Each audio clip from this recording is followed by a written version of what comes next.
লালমনিরহাট বিমানবন্দরটি নতুন করে চালু করা হচ্ছে বলে জানিয়েছে সেনা সদর। দেশের স্বার্থেই অনেক পুরনো এই বিমানবন্দরটি চালুর সিদ্ধান্ত হয়েছে। তবে বিমানবন্দরটি চালু হলে পাল্টা ব্যবস্থা নেওয়ার হুঁশিয়ারি দিয়েছে ভারত। পাল্টা ব্যবস্থা হিসেবে ভারত তাদের ত্রিপুরা রাজ্যের কৈলাস শহরের 3 দশক পুরনো বিমান ঘাঁটি চালু করবে। মঙ্গলবার এক প্রতিবেদনে এই তথ্য জানিয়েছে ভারতীয় সংবাদ মাধ্যম এনডিটিভি। গণমাধ্যমটির প্রতিবেদনে দাবি করা হয়, চীনের সহযোগিতায় দ্বিতীয় বিশ্বযুদ্ধের সময়কার লালমনিরহাট বিমানবন্দর পুনরায় চালু করার পরিকল্পনা করছে বাংলাদেশ। যদিও সোমবার সেনা সদরে এক ব্রিফিংয়ে বাংলাদেশ সেনাবাহিনীর মিলিটারি অপারেশনস অধিদপ্তরের পরিচালক ব্রিগেডিয়ার জেনারেল মোহাম্মদ নাজিমুদ্দৌলা জানান, দীর্ঘদিন অব্যবহৃত থাকা লালমনিরহাট বিমানবন্দরটি প্রয়োজনীয়তার ভিত্তিতে সচল করা হচ্ছে। তিনি সঙ্গে এও জানান, চীনা কোনো সংস্থা বিমানবন্দরটি ব্যবহার করবে কিনা এই ব্যাপারে তাদের কাছে কোনো তথ্য নেই। তবে ভারতীয় মিডিয়ায় বলা হচ্ছে, চীনের সহযোগিতায় এটি সচলের পরিকল্পনা করা হচ্ছে। লালমনিরহাট যে বিমানবন্দরটি, এটা অনেক পুরনো একটা বিমানবন্দর।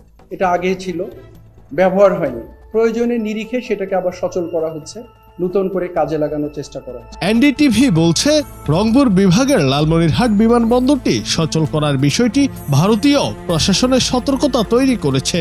কারণ তাদের আশঙ্কা, এখানে চীনের সামরিক বাহিনীর অবকাঠামো থাকবে, যা ভারত বাংলাদেশ সীমান্ত থেকে মাত্র 20 কিলোমিটার দূরে অবস্থিত। তারা আরো বেশি উদ্বিগ্ন কারণ ভারতের কথিত চিকেন নেক লালমনিরহাট থেকে মাত্র 20 কিলোমিটার দূরে।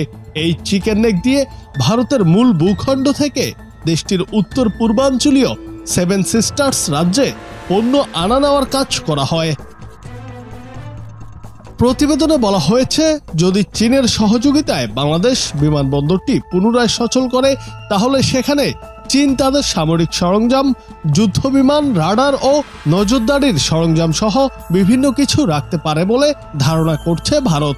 আর চীনের এই সম্ভাব্য উপস্থিতির কারণে ভারত ত্রিপুরার 3 দশক পুরনো ওই ঘাঁটি পুনরায় চালু করবে। যদিও এটি বেসামরিক কাজের জন্য চালু করা হবে, তবে এটিতে থাকা অবকাঠামো উন্নত করা হবে যেন যুদ্ধবিমান ও সাধারণ বিমান ওঠানামা করতে পারে এবং যুদ্ধ বাঁধলে এটির মাধ্যমে জ্বালানি সরবরাহ করা যায়। এনডিটিভির এই প্রতিবেদনে আরো বলা হয়েছে, সাবেক প্রধানমন্ত্রী শেখ হাসিনা ছিলেন ভারতের একজন মূল্যবান মিত্র, যিনি ভারতের উত্তর পূর্বাঞ্চলে চীনের ঘেঁষার ক্ষেত্রে বাধা হয়েছিলেন। কিন্তু ছাত্র আন্দোলনে তার পতনের পর ডক্টর মোহাম্মদ ইউনূসের নেতৃত্বে অন্তর্বর্তী সরকার গঠিত হয়, যেটি ভারতের প্রতি কম বন্ধুত্বপূর্ণ। এছাড়া ডক্টর ইউনূস চীন ও পাকিস্তানের সঙ্গে সম্পর্ক উন্নয়নের পক্ষে, সেটিও প্রতিবেদনে উল্লেখ করা হয়েছে। ভারতের সংবাদ মাধ্যমটি বলছে, ভারতীয় সীমান্ত থেকে মাত্র কয়েক মিনিটের দূরত্বে বাংলাদেশের বিমানবন্দর পুনরায় চালুর বিষয়টি ভারতের জন্য বেশ উদ্বেগের। লালমনিরহাটে বিমানবন্দর পুনরায় চালু হওয়ার আলোচনা চলার মধ্যেই গত 26 মে কৈলাস শহর বিমান ঘাঁটিতে একটি ভারতীয় প্রতিনিধি দল গিয়েছিল বলে জানিয়েছে এনডিটিভি। সেখানে তারা বিমানবন্দরটির বর্তমান অবস্থা পর্যবেক্ষণ করেছেন। জুনায়েদ আহমেদ, বাংলা টিভি।